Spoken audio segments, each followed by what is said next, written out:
Hello all, welcome to it's UTV. నేను మీ కౌసల్య. బేసిక్గా real estate అంటే ఈ మధ్యకాలంలో ఎక్కువ మంది కోకాపేట్ అనే అంటున్నారు. ఏంటి కోకాపేట్? ఎందుకు అంత ప్రైస్ పలుకుతుంది కోకాపేట్లో? అసలు కోకాపేట్ రియల్ ఎస్టేట్ ఎలా నడుస్తూ ఉంది అంటే గత 2 సంవత్సరాల ముందు మనం చూసుకుంటే 100 కోట్లు పర్ ఎకర్ అని అన్నారు. ఇప్పుడేమో 137 crores పర్ ఎకర్ అంటున్నారు. నిజంగా ఈ నెంబర్స్ నిజమేనా? అసలు నిజంగానే అంత ప్రైస్ ఉందా? ఎందుకు అంత నెంబర్స్ చేంజ్ జరుగుతూ ఉంది? సో ఈ రియల్ ఎస్టేట్లో అసలు మనం కోకాపేట్లో ఇన్వెస్ట్ చేసే పరిస్థితి ఉందా? ఎవరు ఇన్వెస్ట్ చేస్తున్నారు? ఎవరు ఇన్వెస్ట్ చేసే పరిస్థితి ఉంది? సో ఇన్వెస్ట్ చేయాలనుకునే వాళ్ళు కోకాపేట్లో కాకుండా ఎక్కడ ఇన్వెస్ట్ చేయొచ్చు?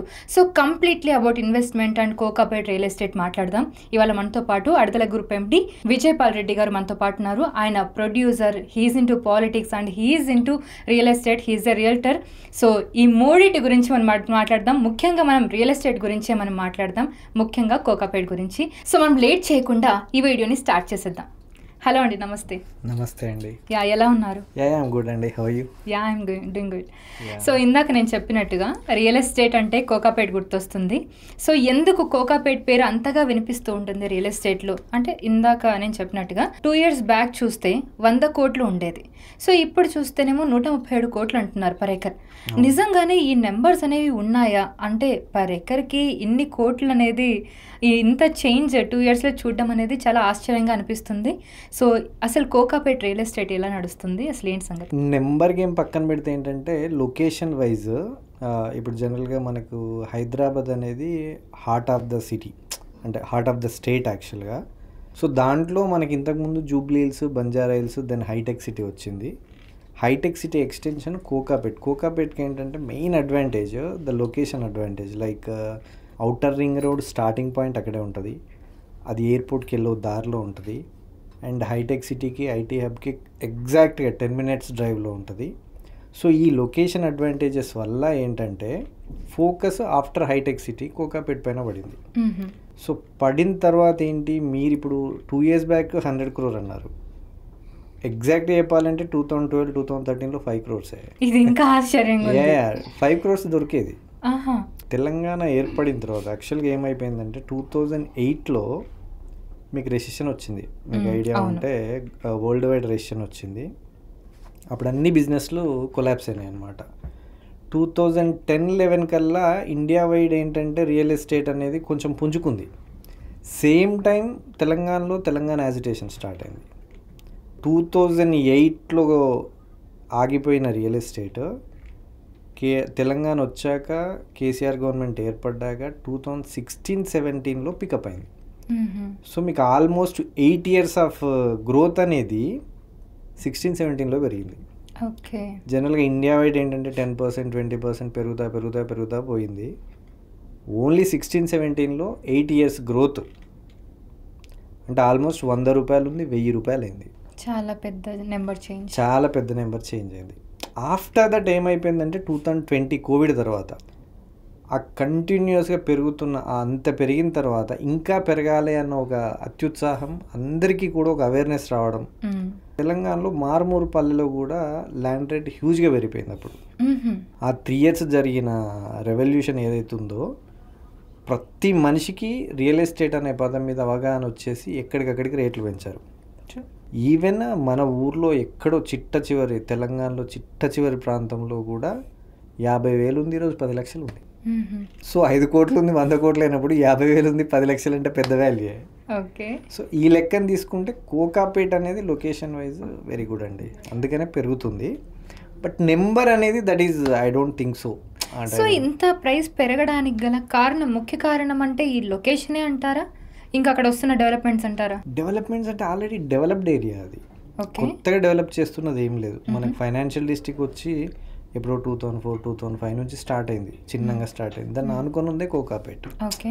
సో ఆల్రెడీ డెవలప్డ్ ఏరియాని ఇప్పుడు ఫాస్ట్గా గ్రో చేస్తున్నారు అనమాట.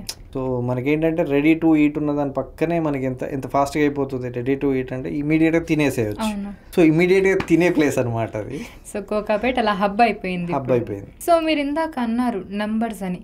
సో ఈ నెంబర్ గేమ్ ఎందుకు మరి? అంటే 100 కోట్లు, 137 కోట్లు, ఈ నెంబర్ ఎందుకు స్ట్రెస్ చేసి చెప్తున్నారు? It's a pressure to people who wants to invest.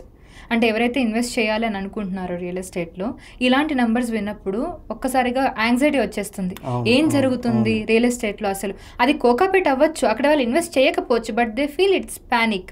అంటే వాళ్ళు ఇంకెక్కడైనా ఇన్వెస్ట్ చేయగలుగుతారో లేదో, కోకాపేట్లోనే అలా ఉందంటే Kokapet is just a known place to them, అంటే ఒక తెలిసిన ప్లేస్. సో ఈ నెంబర్ గేమ్ ఎందుకు, అంటే ఎవరు ఆడుతున్నారు నెంబర్ గేమ్ అనేది? పొలిటికల్ గా ఆడక తప్పదండి. ఇప్పుడు రేస్ లో ఒకరు ఫస్ట్ ఉండాలంటే ఏదో ఒకటి చేయక తప్పదు.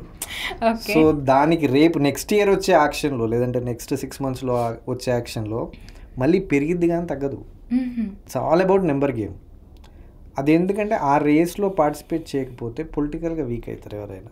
నెంబర్ గేమ్ అనేది 100% ఉంటుంది. బట్ ఆ నెంబర్ను చూసి కన్ఫ్యూజ్ కావాల్సిన అవసరం లేదు అంటున్నాను, అంతే. ఇట్లా పెరుగుతూ పెరుగుతూ పోయి ఏదో రోజు అది సడన్గా పడిపోతుంది అని అంటూ ఉంటారు, అది ఎంతవరకు నిజం? పడిపోవడం అనేది అయితే ఏముండదు. కారణం ఏంటంటే ఇప్పుడు ఎగ్జాంపుల్ నేనే ఒక 100 రూపాయలు పెట్టి ఒకటి కొంటే, అంటే ఒక 1,00,000 రూపాయలు ఒక ప్లాట్ కొంటే, నాకేదో ఎమర్జెన్సీ ఉండి లేదంటే ఆరోగ్య రీతిలో ఏదైనా ఉంటే నేను దాన్ని 90,000కి అమ్మాలనుకుంటా, కానీ నేను 1,10,000 అమ్మడానికే ఉంటుంది if I'm comfortable with everything. So real estate అనేది తగ్గదు, కాకపోతే స్టేబుల్గా ఉంటుంది, స్టేబుల్గా అయితే ఉంటుంది. అయితే ఇక్కడ ఏం జరిగిందంటే కోకాపేట్కి వచ్చేసరికి, వెస్ట్ జోన్లోకి వచ్చేసరికి కేటీఆర్ గవర్నమెంట్లో ఏమైపోయిందంటే కన్స్ట్రక్షన్ అన్లిమిటెడ్ చేశారు. ఓకే, అప్పటి నుంచి ప్రైసెస్ పెరగడం అనేది చాలా హ్యూజ్ అయిపోయింది, ల్యాండ్ రేట్స్. సో దానివల్ల కూడా అక్కడ రేట్ పెరిగింది. సో ఇప్పుడు అన్లిమిటెడ్ వాస్ట్ కన్స్ట్రక్షన్ కడుతున్నారు కాబట్టి, ఇప్పుడు నేను 130 కోట్లు పెట్టి కొన్నానంటే నాకు ఆ 1 ఎకర్ పైన 200 కోట్లు రావాలి. సో నాకు 200 కోట్ల వర్త్ కట్టుకునే ఆపర్చునిటీ గవర్నమెంట్ ఇస్తుంది. సో తప్పు లేదు. బట్ ఇందులో సెకండ్ థింగ్ ఏంటంటే ప్రాబ్లం కూడా ఉంది. ఇంకా అన్లిమిటెడ్ అనే దానికి ఇంకా అర్థం లేదు. అది చేయడం కూడా ఒక రకంగా చెప్పాలంటే నష్టమే, బట్ అంతగా ఇప్పటికిప్పుడు జరిగిపోయేంత నష్టం అయితే కాదు అనేది. అంటే ఆక్షన్ జరిగినప్పుడు సో 100 కోట్లు, అంటే ఆక్షన్లో 100 కోట్లు పలికింది ఎకరం అని అన్నారు. ఎవరెవరికి ఇచ్చారో కొన్ని పేర్లు చెప్పారు, బట్ నిజంగా ఎంత ట్రాన్సాక్షన్ జరిగింది, ఎవరి నుండి ఎవరికి వెళ్ళింది ట్రాన్సాక్షన్ అనేది కంప్లీట్గా ట్రాన్స్పరెంట్గా బయట పెట్టింది అయితే మనం చూడలేదు రియల్ ఎస్టేట్లో. అండ్ ఇప్పుడు కూడా 137 crores అనేది పర్ ఎకర్ ఆక్షన్లో వచ్చిందని చెప్తున్నారు, కానీ అది ఎవరికి ఇచ్చారు, ఎలా జరిగింది అనేది మాత్రం చెప్పట్లేదు. So what is this? Is it true or just ఒక నెంబర్ చూపించి ప్రజలను మభ్యపెట్టడం అనొచ్చా? మభ్యపెట్టడం అనొద్దు, ఎందుకంటే మనం ఇది ఆర్టీఐ యాక్ట్ ద్వారా కూడా తీసుకోవచ్చు, ఎవరు తీసుకున్నారు ఎక్కడ, ఎందుకంటే గవర్నమెంట్ ఈ యాక్షనే కాబట్టి. అంటే మనకు డైరెక్ట్గా ఒకవేళ మీరు అడిగిన ప్రశ్న ప్రకారం అంటే ఇది నిజమా కాదా అని తెలుసుకోవాలంటే ఆర్టీఐ యాక్ట్ ద్వారా తెలుసుకోవచ్చు. కానీ ఇన్సైడ్ ట్రేడింగ్ ఏదన్నా ఉంటే అది we can't find as a human. అంటే కామన్ మ్యాన్ లాగా అయితే మనం ఏం చేయలేం. అది చేయాలనుకుంటే దాని ప్రొఫెషనల్సే చేయాలి.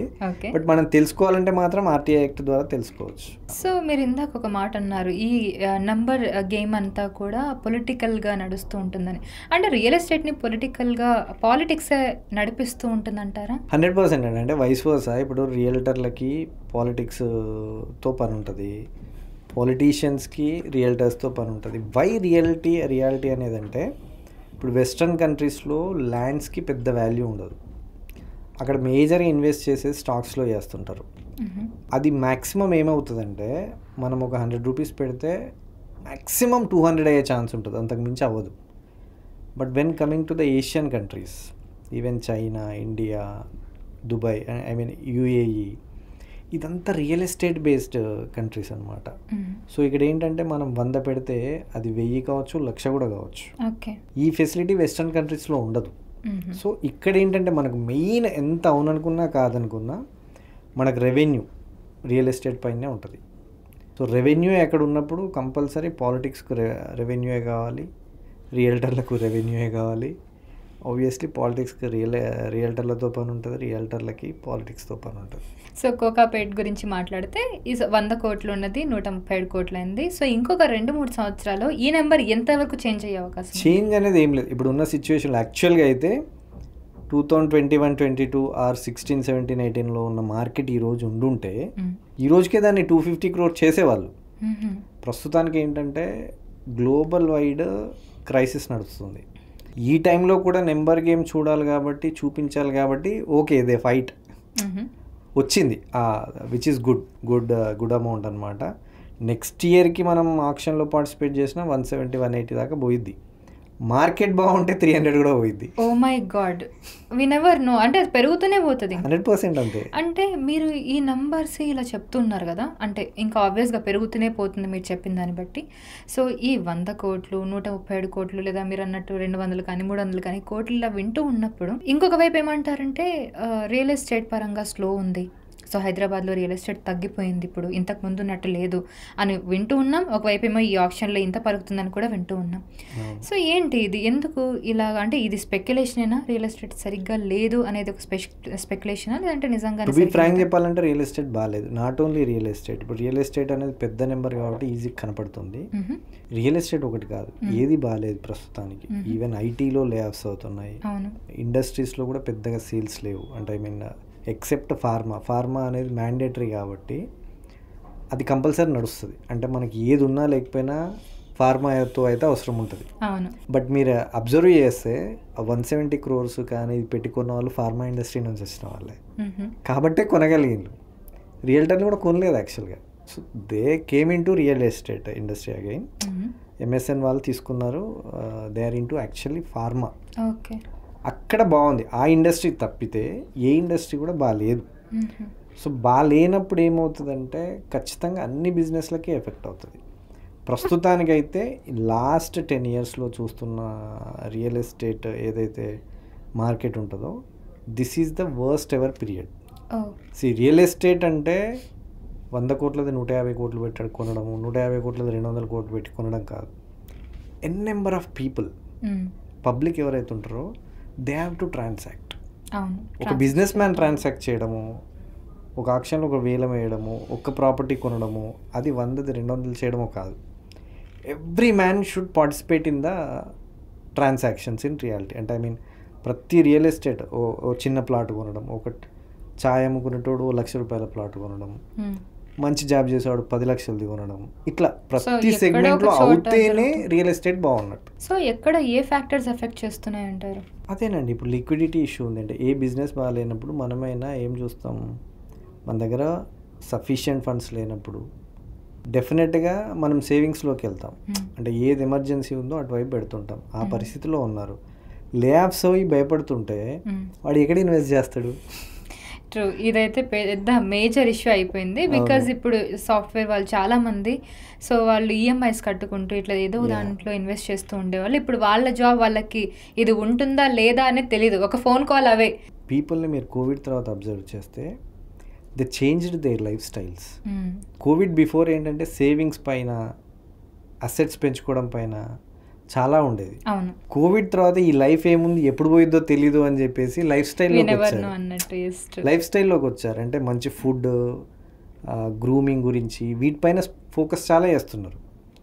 వచ్చేది 10,000 అయినా 7,000-8,000 ఖాళీ చేసేస్తున్నారు జనరల్గా లైఫ్ స్టైల్ గురించి. సో ఆ పాయింట్లోకి వచ్చినప్పుడు కొంచెం టఫ్, అది కూడా ఎఫెక్ట్ చేస్తుంది అని 100%. ఎస్. సో ఇందాక మనం మాట్లాడుకున్నట్టు 137 crores పెట్టి కొనే వాళ్ళు ఎవరున్నారు అక్కడ? అదే 100% 100%. నేను మీకు ఇందాక చెప్పాను కదా, కొనేవాళ్ళు ఉన్నారు.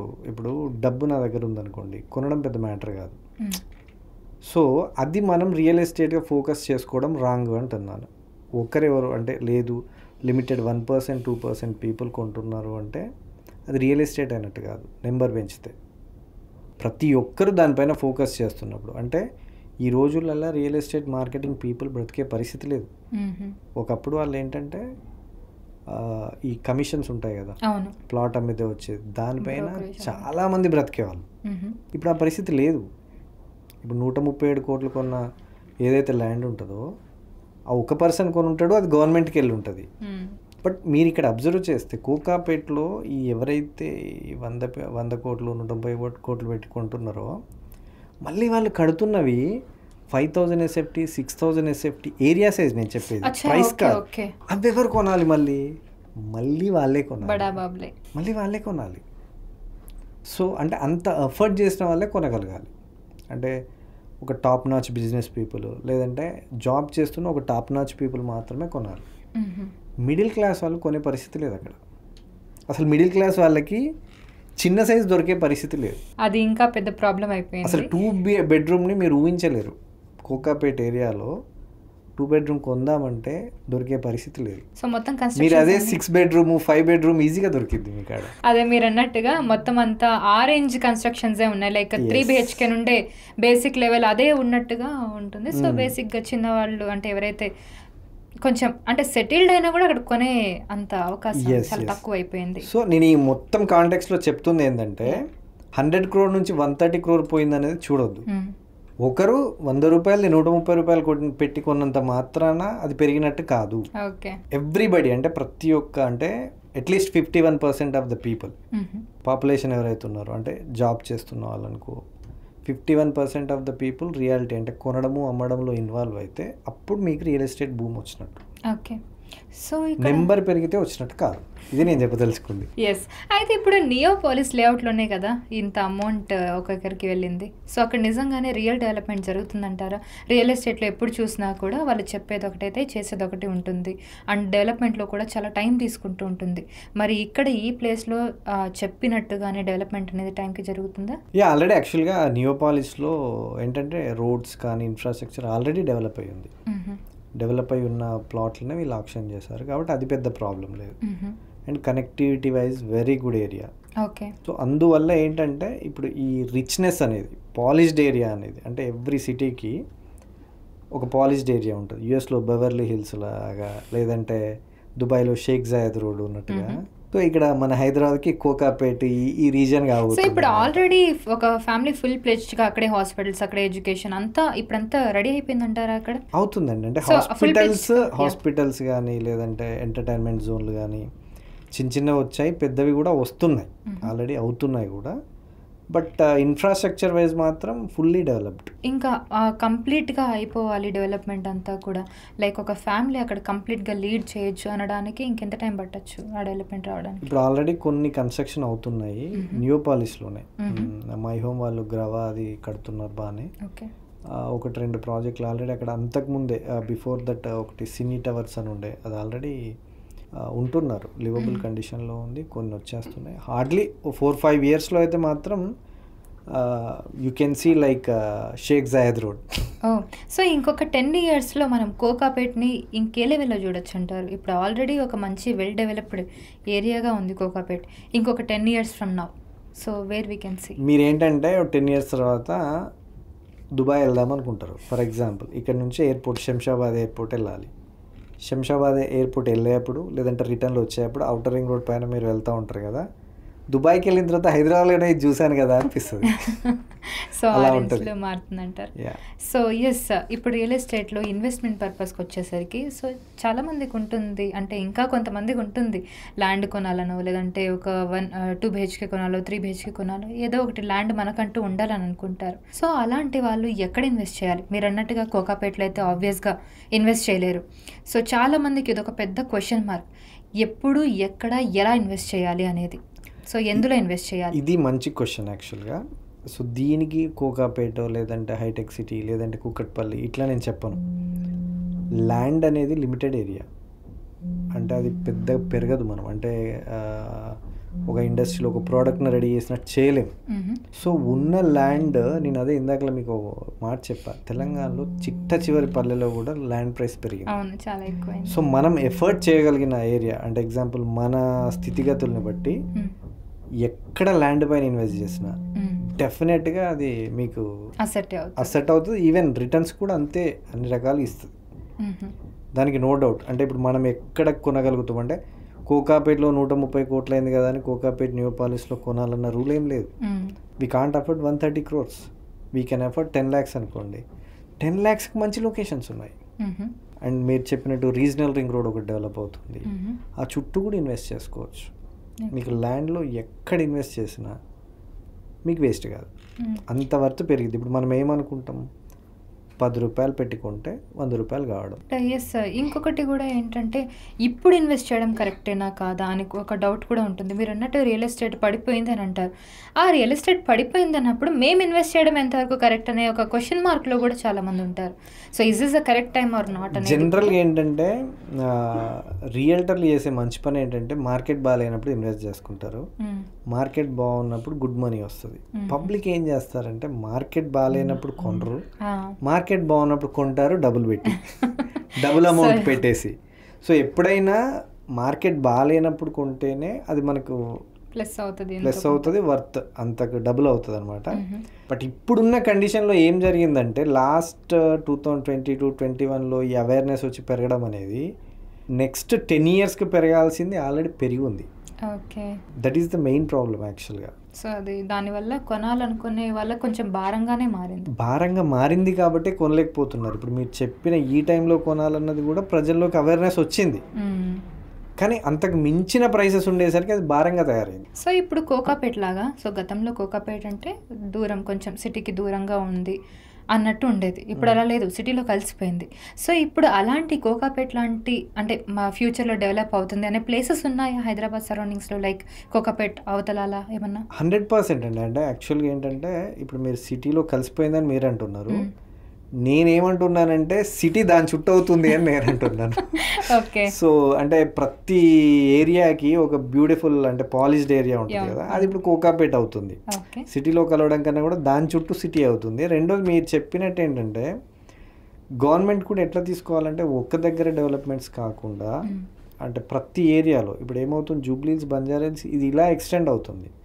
అలా కాకుండా ఉప్పల్ సైడ్ కానీ అండ్ అట్లాగే కొంపల్లి సైడ్ ఇట్లా కొన్ని హబ్స్ తీసుకొచ్చి చేయాలి. ప్రతి గవర్నమెంట్ అంటది ఇది, ప్రతి ఒక్కరు చేద్దాం అనుకుంటారు, కానీ ఎందుకు అవ్వదో అది ఇట్స్ $1 million క్వశ్చన్. మొత్తానికి ఈ రియల్ ఎస్టేట్ గురించి జనాలకున్న అపోహల గురించి మీరు ఏం చెప్దాం అనుకుంటున్నారు? అపోహలు ఏం లేవండి. అంటే టు బీ ఫ్రాంక్ చెప్పాలంటే అసెట్ అనేది వర్త్ దేనికైనా. ఒకవేళ డబ్బులు ఉంటే రియల్ ఎస్టేట్ పైన పెట్టుకోవచ్చు హ్యాపీగా. ఈ రోజు కాకపోయినా అంటే ఒక రోజు ఒకటి డెవలప్ కాకపోయినా, ఒక రోజు ఒకటి పెరగకపోయినా అది మనకు వన్ డే మనకు కావాల్సిన రోజు మనకు నచ్చినంత ఇవ్వకపోవచ్చు, కానీ మనం దాన్ని వదిలేసిన రోజు మనం ఎక్స్పెక్ట్ చేయలేనంత ఇస్తుంది రియల్ ఎస్టేట్. అయితే ఖచ్చితంగా అయితే రిటర్న్స్ బాగానే ఉంటాయి. అవును, బట్ ఫోకస్డ్గా నాకు ఎవ్రీ ఇయర్ ఇంత పెరిగిద్దా అంటే మనకు శాలరీస్ కదా ఎవ్రీ పర్ యానం 10%, 20% పెరిగినట్టు అలా పెరగదు. సిచ్యువేషను అంటే పొలిటికల్ ఇన్సిడెంట్స్, ఇంకా ఏదో ఇన్సిడెంట్ ఇట్లాంటివి అన్నీ వచ్చినప్పుడు ఏమవుతుందంటే మనకు తెలియకుండానే మన అసెట్ వాల్యూ అనేది పెరిగిద్ది. ఇప్పుడు ఎట్లా అంటే ఇప్పుడు ఎగ్జాంపుల్ ఒక గవర్నమెంట్ వచ్చేసి ఒక ఏరియాలో ఒక డెవలప్మెంట్ స్టార్ట్ చేస్తుంది, సడన్గా అక్కడ పెరిగిద్ది. అరే మనం అక్కడ కొంటే బాగుండు అన్న ఫీలింగ్లో మనం ఉంటాం, అక్కడ కొనలేదే మనం ఇక్కడ కొన్నాం, ఇక్కడ బాగాలేదు అని చెప్పేసి. బట్ నెక్స్ట్ గవర్నమెంట్ వచ్చేసి ఇంకొకటి ఏదో నీ ఏరియాలో వేస్తుంది, అప్పుడు ఏమవుతుంది దానికి మించింది కూడా కావచ్చు. సో సేమ్ టైం రెండు వైపులా కాకపోవచ్చు. కానీ ఇప్పుడు ఎగ్జాంపుల్ నేను ఇది ఎందుకు చెప్తున్నా అంటే యాదగిరిగుట్ట ఉంది 2014 బిఫోర్ అక్కడ ఎంత 1 lakh rupees, 2 lakh rupees, ఈరోజు 10 crores వరకు ఉంది. ఎందుకుంది? యాదగిరిగుట్టను డెవలప్ చేయడం, అక్కడ స్వర్ణగిరి రావడం. అప్పుడేంది, అప్పుడు కొన్న వాళ్ళు ఇక్కడ ఎక్కడ పెరిగిద్ది ఇది ల్యాండ్, 1,00,000 పెట్టి కొంటున్నాం అవుతుందా అన్న వాళ్ళకి ఇప్పుడు 10 లక్షలు, 15 లక్షలు ఒక ప్లాట్ రేటు, 40 లక్షలు, 50 లక్షలు అయింది.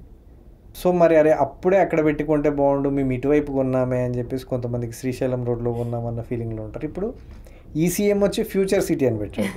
వీ డోంట్ నో అంటే ఏ గవర్నమెంట్ ఇప్పుడు ఏ డెవలప్మెంట్ వస్తుందో చెప్పలేం. ఒకవేళ డెవలప్మెంట్ వస్తే మాత్రం అమాంతంగా పెరిగిపోతుంది ల్యాండ్ వాల్యూ. ఈ ల్యాండ్స్ కొనేటప్పుడు ఇంకొక డిఫికల్టీ ఏముంటుందంటే ఆ ల్యాండ్ లీగల్గా సెక్యూర్డా కాదా, సో వీళ్ళేమైనా మనం మోసం చేస్తున్నారా అనే ఒక క్వశ్చన్ మార్క్లో చాలామంది బయర్స్ ఉంటారు. ఎందుకంటే రియల్ ఎస్టేట్లో చిన్న చిన్న కంపెనీస్ కానీ కొన్ని నోన్ కంపెనీస్ కూడా ఇలా ఫ్రాడ్స్ చేస్తూ ఉంటాయి, దానికి భయపడిపోతారు. సో ఎలాంటివి రెడ్ ఫ్లాగ్స్గా పరిగణించాలి బయర్స్? సో యాక్చువల్లీ ఏంటంటే ఇంతకుముందు ఈ కండిషన్ చాలా పెద్దగా ఉండేది 2010, 2012, 2013 వరకు కూడా. బట్ డిజిటలైజేషన్ అయిపోయి ప్రతిదీ మీకు ఆన్లైన్లో దొరుకుతున్నప్పుడు ప్రతిదీ అంటే ఏదైనా మీకు ఏది కావాలనుకున్నా ఇమీడియట్ దొరికిపోతుంది దాని ట్రాక్ రికార్డ్ తీయడం.